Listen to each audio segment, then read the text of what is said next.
kung hindi pa ako nagsimulang umarte. Inamin ni Tugba Buyek Usten ang katotohanan ito. Ang magandang aktres na si Tugba Buyek Usten ay nanalo ng mga puso gamit ang karakter na ipinakita niya sa mga serye sa TV.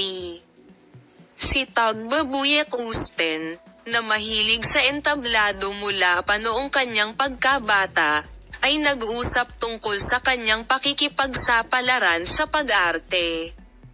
Binigyang diin ni Tuba Buyek Usten na isang malaking karangalan para sa kanya na makibahagi sa isang proyekto tulad ng Asi Black Money Love at taos pusong ipinahayag ang kanyang kaugnayan sa mga manunood. Ang matagumpay na aktres na si Tuba Buyek Usten ay sumikat sa isang pag-amin na matagal nang pinagtataka. Ang aktor, na nanalo sa puso ng milyon-milyong tao sa karakter na kanyang ginampanan, ay hinahangaan hindi lamang sa kanyang pag-arte kundi sa kanyang malakas na boses.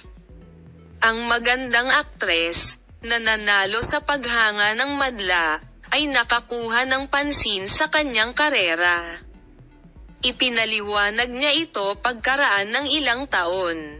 Sinabi ni Tuba Buyek Usten na ang pag-arte ay pangarap ko noong bata pa ako at isang hindi maipaliwanag na kaligayahan ang mabuhay sa pangarap na ito ngayon. Nakakaakit ng pansin si Tuba Buyek Usten sa kanyang malakas na boses pati na rin sa kanyang pag-arte.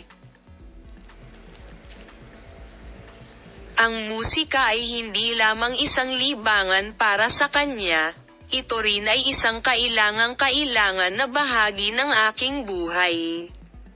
Turning point ng kanyang career.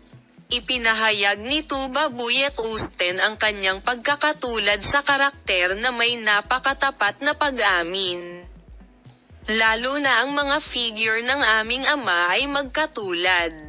Ipinaliwanag niya na sa mga unang season, minsan ay bumaling ako kay Ega at sasabihin, naranasan ko na ito dati, Kuya Ega.